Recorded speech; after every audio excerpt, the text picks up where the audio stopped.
At my nephew Ethan's birthday, my sister Lauren sneered, "You're just the family ATM," as she handed me cake, her husband's laugh echoing while Mom whispered, "Let it go." I'd paid their bills, their house, Ethan's $15,000 0 cents tuition, so I dropped the cake, grabbed the tuition envelope, announced I'd canceled the payment, and walked out, only to hear Derek's footsteps chasing me into the rain. Rain streaked across my windshield, blurring the neon glow of Seattle's skyline as I gripped the steering wheel, my knuckles white. The black SUV had been tailing me for 3 miles now, its headlights cutting through the storm like a predator's eyes. I'd seen it before, outside my apartment, idling across from the Apex Dynamics headquarters, a silent threat weaving through my life ever since I leaked their dirty secrets. My heart pounded as I took a sharp turn onto a side street, praying the narrow alleys of Capitol Hill would shake them. The SUV swerved, keeping pace, its engine growling over the patter of rain. I wasn't imagining this. They wanted me scared. They wanted me silenced. And tonight, as I sped toward my nephew Ethan's 10th birthday party, I realized they might succeed. I'm Claire Donovan, 34, and my life wasn't supposed to be a thriller.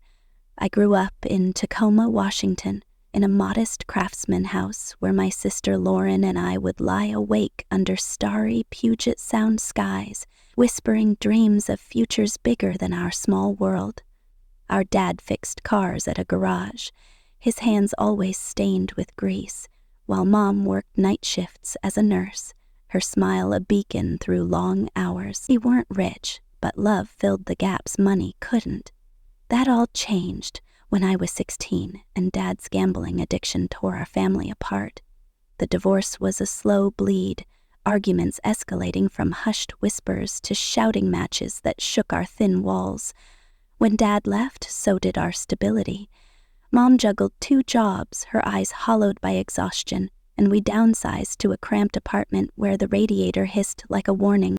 I worked nights at a diner, flipping burgers and scrubbing counters to help with bills, all while keeping my grades high enough for a scholarship. Lauren, 3 years older at 19, couldn't handle the chaos. She dropped out of community college, chasing reckless boyfriends and fleeting highs to numb the pain.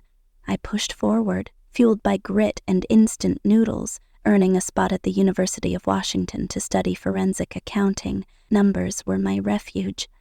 Clean, predictable, unlike the mess of human emotions.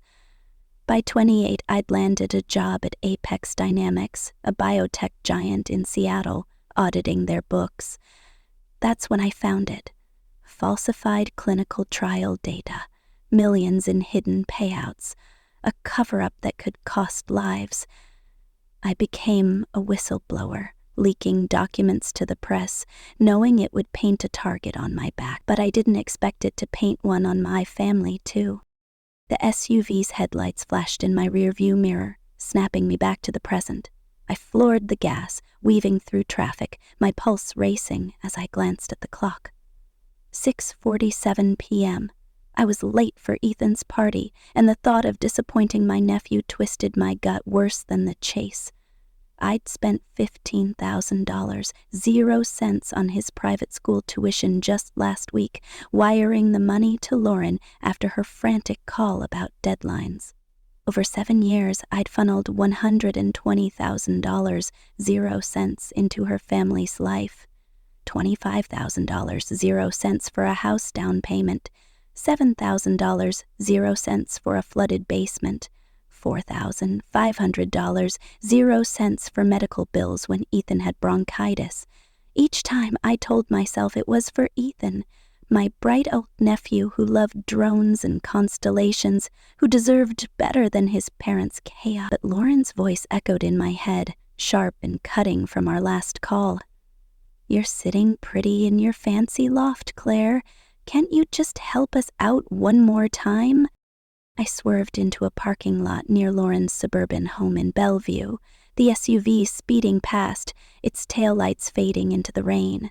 My hands trembled as I checked my phone. A new email, anonymous, no subject line. I opened it and my breath caught. A photo of me leaving my apartment that morning, time-stamped with a single line of text, "Stop or Ethan pays." My stomach churned. Apex wasn't playing game. They knew where I lived, where I worked, where my family gathered. I locked my car doors, scanning the lot for movement, my mind racing. Had they followed me here? Were they watching now? I shoved the phone into my purse, grabbed the wrapped drone I'd bought for Ethan, and sprinted through the rain to Lauren's front door. The house glowed with warmth, a stark contrast to the storm outside.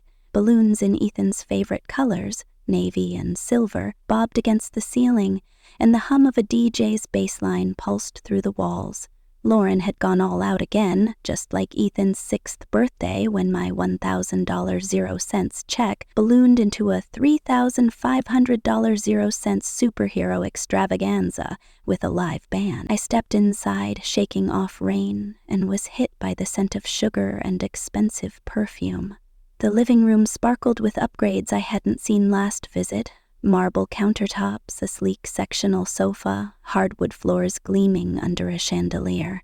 My money, I realized, had paid for this facade of success, while I'd skipped vacations and maxed out credit cards to keep my own life afloat. "Claire, you made it!" Lauren's voice cut through the chatter. My sister, 37, looked like she'd stepped out of a magazine, her blonde hair in perfect waves, her designer dress hugging her frame. She hugged me, but her smile didn't reach her eyes. "Place looks amazing," I said, my tone neutral, though my chest tightened at the sight of a new coffee table that screamed high-end catalog. "Oh, you know, Derek's cousin got us a deal," she said, waving a hand dismissively. I nodded, biting back the truth. Any deal was possible because I'd been covering their essentials for years. Ethan barreled into me, his 10-year-old energy a burst of light in the room. "And Claire, did you bring something cool?" His grin was infectious, and for a moment, the weight of Apex's threats lifted. "You'll see," I teased, ruffling his hair. Lauren hovered, her voice sharp. "Ethan, don't be rude." I waved it off, but her tone grated, a reminder of the subtle digs she'd slipped into every family gathering, mocking my lonely Seattle loft life or my fancy job, as if I hadn't clawed my way up from nothing. The party was a spectacle. A laser tag arena dominated the backyard, kids shrieking as they darted through neon lights. A 3-tiered galaxy-themed cake sat on a table draped in silver cloth, a professional photographer snapping candids. I spotted Ethan's private school teacher chatting with Lauren, her presence a reminder of the $30,000 0-cents yearly tuition I'd been paying. Aunt Clara, our father's sister, sidled up to me by the appetizer table, her wineglass tilting as she whispered, "Lauren's done wonders with this place, but between us, Derek's side gigs are sketchy. How do they afford this?" I forced a smile. "They manage." The words tasted like ash. I knew exactly how they afforded it. My bank account. My phone buzzed in my purse, and I slipped into the kitchen to check it. Another anonymous email, this time with a video attachment. My hands shook as I hit play. Grainy footage of Ethan at his school playground, timestamped yesterday. The message read, "You were warned." My knees buckled, and I gripped the counter, the room spinning. Apex was escalating, dragging my nephew into their game. I deleted the email, my mind racing for a plan, but the kitchen door swung open, and my mother, Ellen, stepped in. At 65, she looked vibrant from her new life in Portland, but her eyes narrowed with concern. "You okay, Claire? You look pale." "Do you think this is normal?" I blurted, my voice sharper than I intended. "The way Lauren and Derek lean on me for money?" Ellen sighed, glancing at the door to ensure privacy. "Lauren's always been reckless with cash, but she's giving Ethan a good life." "No, I'm giving Ethan a good life," I snapped. "They take the credit while I'm drowning." Ellen's face softened, her tone the one she used when we were kids fighting over toys. "Their family, Claire. Let's not ruin Ethan's day. Before I could argue, bought a slice of galaxy cake on a rocket-themed plate. Her smile was bright, but it faltered as she spoke, her voice loud enough for nearby guests to hear. Here you go, sis, but don't think buying stuff makes you special. You're just the family ATM. The words hit like a slap, the room falling silent as heads turned. Derek's laugh boomed, grating on my raw nerves, and a few guests chuckled awkwardly, sensing the tension. Ellen murmured, "Let it go, Claire." But the dam inside me broke. 7 years of sacrifices flashed before me. $1,000, 0 cents for Derek's car. $6,000, 0 cents for Lauren's maternity leave. $25,000, 0 cents for their house. $15,000, 0 cents for Ethan's school just last week. I'd delayed my nonprofit dream, skipped a trip to Iceland, cut my retirement savings, all while Lauren and Derek built this perfect life on my dime, only to mock me in front of everyone. My hands trembled as I set the cake down, my vision blurring with rage and hurt. I crossed the room to the gift table, my fingers closing around the cream-colored envelope I'd brought, the confirmation of Ethan's tuition payment, my backup gift to secure his education. The room watched, whispers rippling through the crowd. Lauren's eyes narrowed. "Everything okay, Claire?" I held up the envelope, my voice steady despite the storm inside. "Good luck with next semester. I just canceled the payment." Gasps echoed. Lauren's smile froze, Derek's conversation cut off, and Ellen's fork clattered against her plate. "What are you talking about?" Lauren's voice pitched high, panic creeping in. "I'm done being your ATM," I said, louder now, the words carrying a weight I hadn't realized I'd been holding. "Ethan deserves parents who don't mock the person funding his future." I turned, ignoring Lauren's shout, "Claire, you can't be serious." And Derek's gruff, "It was a joke. Lighten up." I pushed through the front door into the rain, the cold air hitting my burning face. Ellen called after me, "Don't do this today, Claire. It's Ethan's birthday." But I kept walking, sliding into my car as Lauren appeared on the lawn, gesturing wildly, guests spilling onto the porch to watch the drama unfold. I drove, rain blurring my vision as much as the tears I refused to let fall. My phone buzzed incessantly. Lauren's name, Ellen's, even Derek's. I silenced it, my mind reeling. Had I just destroyed my relationship with my only nephew? The boy who'd hugged me like I was his hero, who'd shown me his drone sketches with wide-eyed excitement. But deeper than the guilt was a spark of liberation. I'd been their crutch for too long, enabling a lie that was suffocating us all. I didn't go home. I couldn't. Not after the break-in 2 nights ago, when I'd returned to find my apartment trashed, papers strewn across the floor, and a note on my desk, "Drop the case, or next time we don't leave." Apex was closing in, and I wasn't safe. I checked into a motel under a fake name, my heart racing as I scanned the parking lot for that black SUV.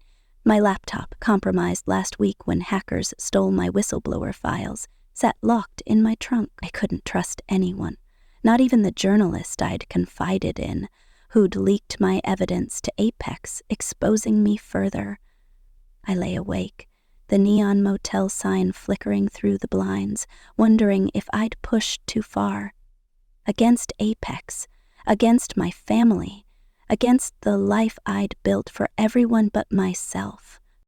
The next morning, my phone showed 22 missed calls and 47 texts. Lauren's messages ranged from fury, "How could you humiliate us like that?" to desperation. "The school needs payment by Friday, Claire. Ethan will lose his spot." Ellen's voicemails were softer but urgent. "This isn't the way, Claire. Ethan was crying after you left. He thinks you don't love him." The worst was from Ethan, sent from Lauren's phone. "Aunt Claire, why are you mad? Don't you love me anymore?" I clutched the phone, tears finally spilling. I texted him back, I love you so much, Ethan. This is grown-up stuff, not about you. I'm still your aunt, always. To Lauren, I sent one message. I'm not talking money over text. I'll call when I'm ready. To Ellen, I wrote, I'm safe, need space, will call soon. Derek got nothing. His drunken voicemail from midnight, you think you're better than us with your big whistleblower ego, didn't deserve a reply. By Monday, I was back in Seattle, but not at my apartment. I'd moved to a friend's guest room, my life now a series of precautions. Burner phones, encrypted emails, constant glances over my shoulder. Apex's defamation lawsuit loomed, a $2 million 0 cents demand that could wipe me out. The local news had run a hit piece, calling me a disgruntled employee out for revenge, turning colleagues against me. I took a week off from my consultancy work, telling my boss I needed to handle a family issue. She didn't pry, but I saw the questions in her eyes. Everyone was watching me now. Apex, the press, my family. The weight of it all pressed down, but so did the clarity. I wasn't just fighting for myself anymore. I was fighting for Ethan, for the truth, for a life where I wasn't defined by what I could give. What happens when you stand up to a corporation that plays dirty? What happens when you say no to a family that's taken you for granted? And what happens when the cost of truth might be everything you love? I'm Claire Donovan, and I'm about to find out. The rain had stopped, but the air in the Cascades cabin felt heavy, pressing against my chest as I stared at my burner phone, its screen glowing with Ethan's text. Aunt Claire, why don't you love me anymore? The words clawed at me, each syllable a knife twisting in my gut. I'd fled Seattle after the birthday party disaster, after Lauren's family ATM jab, and my impulsive decision to cancel Ethan's $15,000 0 cents school tuition payment. But it wasn't just my sister's betrayal that had driven me to this remote hideout. It was Apex Dynamics, the biotech giant whose falsified clinical trial data I'd exposed, now hunting me with threats that reached beyond my apartment to the people I loved most. The anonymous email with Ethan's playground video still burned in my mind. Its warning, stop or Ethan pays. A chilling reminder that my whistleblower crusade had turned my life into a high-stakes game I wasn't sure I could win. I'm Claire Donovan, 34, a former compliance officer who stumbled into a corporate conspiracy at Apex, uncovering millions in hidden payouts to bury dangerous drug trial results. My decision to leak those documents to the press had cost me my job, my safety, and now, it seemed, my family. The cabin owned by my friend Mia was a temporary sanctuary, its cedar walls and crackling fireplace a stark contrast to the chaos I'd left behind. But even here, in the middle of nowhere, I couldn't escape the buzzing of my phone, Lauren's frantic texts, Ellen's pleading voicemails, and a new message from an unknown number. You can't hide forever. We know where you are. My heart lurched. I checked the locks, peered through the blinds at the dark forest beyond, and clutched the kitchen knife I'd kept on the table since arriving. Apex wasn't just a corporation. It was a machine, and I'd kicked the hornet's nest. The betrayal stung worse than the threats. Lauren's words at Ethan's party, "You're just the family ATM," hadn't just humiliated me in front of relatives and strangers. They'd exposed a truth I'd ignored for years. Over 7 years, I'd poured $120,000 0 cents into her family, $25,000 0 cents for their house down payment, $7,000 0 cents for a flooded basement, $4,500 0 cents for medical bills, $30,000 0 cents a year for Ethan's elite private school. I'd told myself it was for Ethan, my nephew with his wide eyes and dreams of flying drones to Mars. But Lauren and her husband Derek had built a life of excess on my sacrifices, mocking me while I delayed my own dreams. A nonprofit to help fraud victims, a stable future, a life not defined by their endless crises. My mother, Ellen, had enabled it, urging me to keep the peace, even as I drowned in resentment. I paced the cabin, the knife's weight grounding me as I replayed the party, the galaxy-themed cake, the laser tag arena, the DJ spinning tracks under a canopy of fairy lights, all funded by my money, yet not one thank you, just Lauren's sneer, Derek's booming laugh, and Ellen's whispered, "Let it go." I'd snapped, grabbing the tuition envelope and announcing I'd canceled the payment, storming out as gasps echoed behind me. Now, hiding in the Cascades, I wondered if I'd gone too far. Ethan's text haunted me, his innocent question cutting deeper than Apex's threats. Did he really think I'd stopped loving him? The thought was unbearable, but so was the idea of returning to Seattle, where Apex's enforcers could be waiting in any shadow. A knock at the door jolted me, the knife nearly slipping from my hand. My pulse spiked as I crept to the window, peering through a crack in the blinds. A figure stood on the porch, shrouded in a hoodie, rain dripping from the brim. "Claire, it's me," a familiar voice called. "Ryan." I exhaled, my shoulders sagging as I unlocked the door. Ryan, the cybersecurity expert I'd met on a whistleblower forum, stepped inside, shaking off water. His dark eyes scanned the room, taking in the knife, my tense stance. "You okay?" he asked, his voice steady but laced with concern. I nodded, though my hands still trembled. Ryan had been my lifeline since the Apex scandal broke, helping me secure my devices after hackers stole my whistleblower files last week. His own experience exposing a tech firm's data breaches made him understand the paranoia, the constant looking over your shoulder. "I got your message," he said, setting a laptop bag on the table. "You're not safe here, Claire. That email with Ethan's video? It's not a bluff. Apex has the resources to track you anywhere." I swallowed hard, showing him the latest text. "We know where you are." Ryan's jaw tightened. "They're trying to scare you into dropping the case. The lawsuit's heating up. They subpoenaed you to testify, didn't they?" I nodded, my stomach churning. Apex's $2 million 0 cents defamation suit was a sword over my head, and testifying meant risking perjury or exposing more evidence that could endanger me further. "I can't let them get to Ethan," I said, my voice cracking. Ryan reached out, his hand steady on my arm. "We'll protect him, but you need to decide how far you're willing to go." The cabin's isolation felt suffocating now, the silence amplifying every creak of the floorboards. Ryan set up his laptop, pulling up encrypted files he'd recovered from my hacked system. "They got your personal emails, too," he said, his fingers flying over the keys.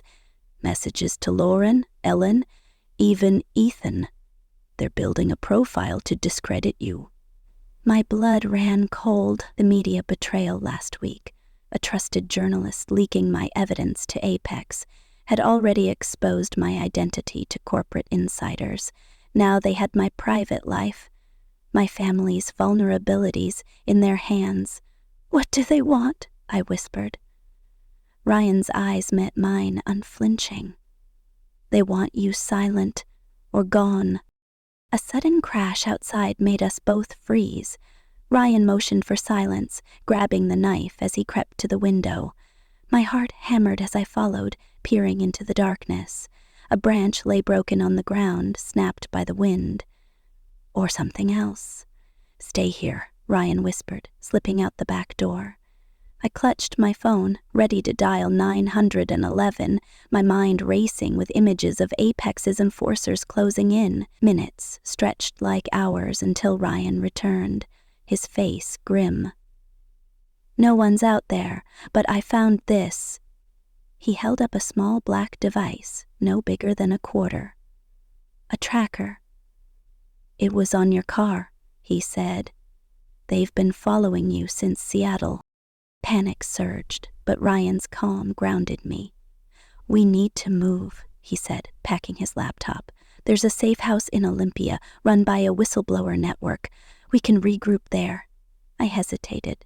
Ethan's text flashing in my mind. Leaving felt like abandoning him, but staying was a death wish. I grabbed my bag, shoving in essentials: burner phone, wallet, the drone I'd bought for Ethan, a reminder of the life I was fighting for. As we sped through the forest, headlights off to avoid detection, I couldn't shake the feeling that Apex was one step ahead, their threats weaving tighter around my family.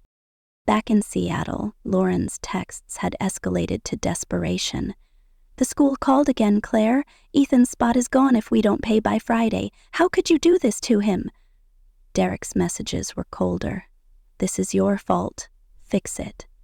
Ellen's voicemails pleaded for peace. "Ethan was crying all night, Claire. He thinks you hate him. Families don't do this." I wanted to scream that I'd given them everything. $120,000, 0 cents over 7 years, my savings, my dreams, only to be mocked as their ATM. But Ethan's words kept me up at night, his innocent question a wound that wouldn't close. I texted him again. "I love you, Ethan. This isn't about you. We'll go drone flying soon, I promise." But as I hit send, doubt gnawed at me. Could I keep that promise if Apex was watching? The safe house in Olympia was a nondescript bungalow, its windows covered with blackout curtains. Ryan introduced me to Lila, a former whistleblower who ran the network, her sharp eyes assessing me like she'd seen my story 100 times. "You've got a target on your back," she said, handing me a cup of coffee. "Apex plays dirty. They've bankrupted people like you. Worse." She showed me a secure room with encrypted servers, a hub for whistleblowers to share evidence. "You're not alone," she said, but her words felt hollow against the weight of Ethan's text and the tracker on my car. That night I called Dr. Ellis, my therapist, on a secure line. Specializing in betrayal trauma, she'd been helping me unpack the family dynamics that had trapped me as Lauren's enabler. "You're grieving," she said, her voice calm through the static. "Not just the money, but the version of your family you wanted to believe in. That birthday party was your breaking point." I told her about Lauren's comment, the public humiliation, and my dramatic exit. "You set a boundary," she said. "It's messy, but it's progress. The question is, what's next?" I didn't have an answer. Apex threats, Lauren's desperation, Ethan's heartbreak. It was a tangle of guilt and fear I couldn't unravel. The next morning, Ryan and I pored over the hacked files, trying to trace the breach. He found a digital signature buried in the code, linking the hack to an Apex contractor known for corporate espionage. "They're not just after your evidence," he said. "They're trying to destroy your credibility." The defamation lawsuit loomed larger now, with a court summons demanding I testify in 2 weeks. If I withheld evidence, I risked perjury. If I shared it, I'd expose more of Apex's secrets and invite worse retaliation. My phone buzzed with a new text from an unknown number. A photo of Ethan at his school's robotics club, smiling, oblivious. The message read, "One call and he's gone." I dropped the phone, my vision blurring. Ryan grabbed it, his face darkening as he saw the image. "We need to get to Ethan," he said. We drove back to Seattle under cover of dusk, my heart racing as I called Lauren. No answer. Derek picked up on the 3rd try, his voice slurred with anger. "What do you want, Claire? You've done enough damage." I swallowed my pride. "Is Ethan okay? I need to know he's safe." Derek laughed bitterly. "Safe? He's crushed because his aunt walked out on him. Fix the tuition and maybe he'll be fine." I hung up, my hands shaking. Ryan glanced at me. "We'll check his school first. Then we talk to your sister." The school was locked, but a janitor let us in after Ryan slipped him a 20. Ethan's robotics club room was empty, but his project, a half-built drone, sat on a table, a post-it note with his name scrawled in his messy handwriting. Relief flooded me, but it was short-lived. As we left, a man in a black jacket watched from across the street, his face obscured. Ryan grabbed my arm, pulling me toward the car. "Don't look back," he whispered. My phone buzzed again, an email with a video of me entering the school, time-stamped minutes ago. "We're watching," it read. Apex was everywhere, their reach suffocating. We pulled up to Lauren's house, the same Bellevue suburb where I'd stormed out days ago. The balloons were gone, but the new countertops still gleamed through the window. Lauren opened the door, her face pale, dark circles under her eyes. "What are you doing here?" she snapped, but her voice wavered. "Is Ethan safe?" I demanded, pushing past her. Ethan was in the living room, headphones on, building a Lego spaceship. He looked up, his face lighting up, then dimming with confusion. "Aunt Claire?" I knelt beside him, forcing a smile. "Hey, buddy. Just checking in." Lauren hovered, her arms crossed. "You can't just show up after what you did." I pulled her into the kitchen, Ryan keeping watch by the door. "Lauren, listen, Apex is threatening Ethan. They sent me a video of him at school." Her eyes widened, fear replacing anger. "What? Why would they?"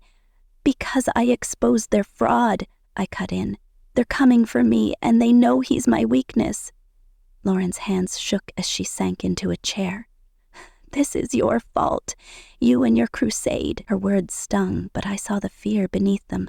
"I'm trying to protect him," I said, "but you need to tell me everything. Has anyone approached you?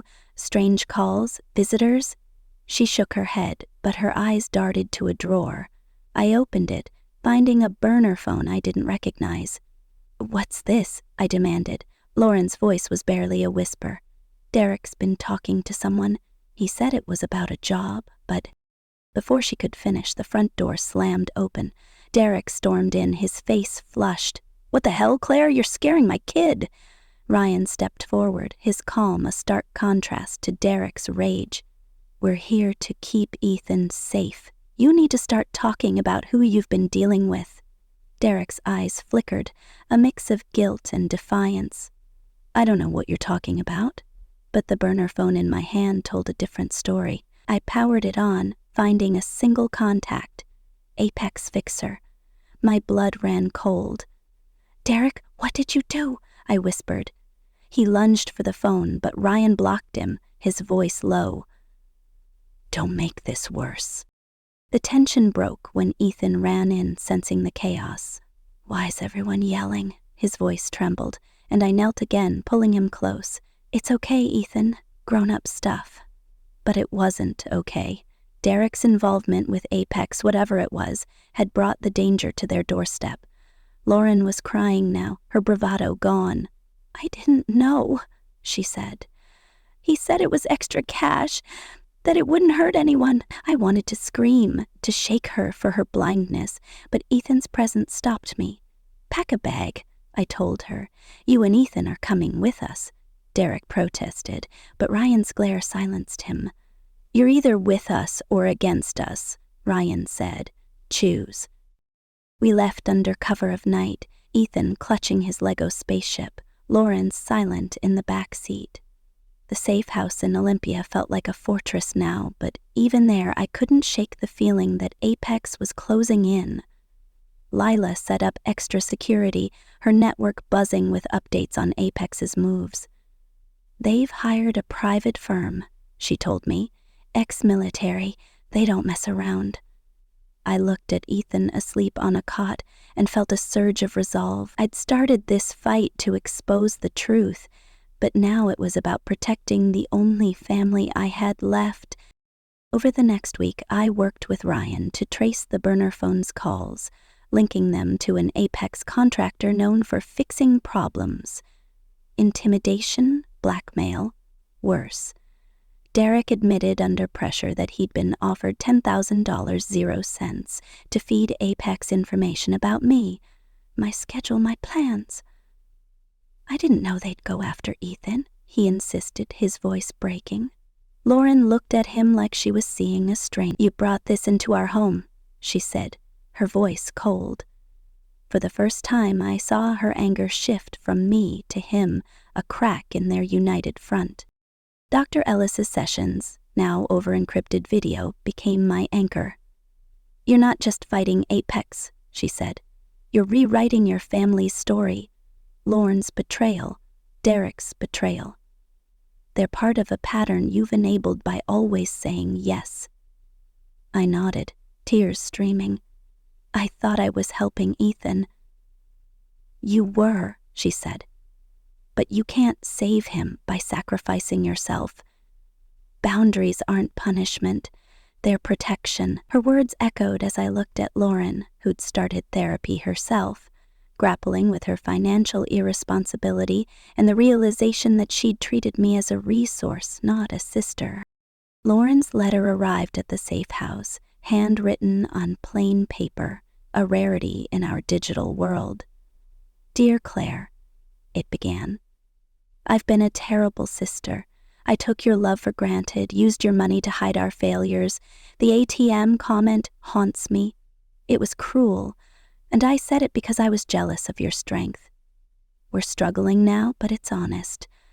I want my sister back, not your wallet." The words hit hard, a mix of guilt and hope. I showed it to Ryan, who raised an eyebrow. "Think it's real?" he asked. I wanted to believe it, but Dr. Ellis's warning about cycles of reconciliation lingered. "I don't know," I admitted, "but I have to try." We met Lauren and Ethan for coffee in Olympia, a neutral spot. Lauren's appearance shocked me.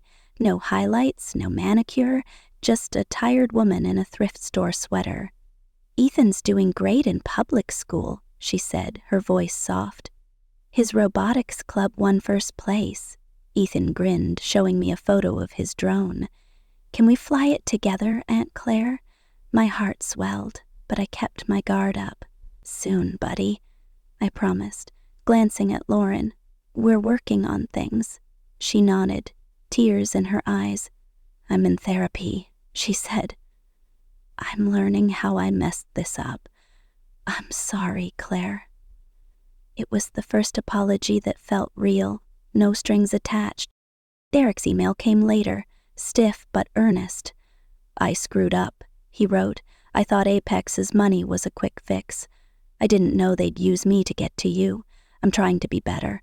For Lauren, for Ethan, maybe someday for you." I didn't reply, but his words lingered, a sign that the man who'd laughed at my pain was starting to face his own. Ethan brought a turning point. Lauren invited us to their downsized home, now furnished with second-hand pieces and family photos instead of designer decor. The meal was simple: roasted chicken, mashed potatoes, a store-bought pie. Ethan showed me his science fair ribbon, his pride infectious. Derek offered a hesitant handshake, his eyes avoiding mine. "Thanks for coming," he said, and I felt the weight of his effort. Ellen, visiting from Portland, watched us with quiet awe. "I never thought we'd get here," she said later, her voice thick. "I enabled Lauren's dependence, Claire. I expected too much of you after the divorce." Her admission, raw and unprompted, healed something I didn't know was broken. Ryan's presence steadied me through it all.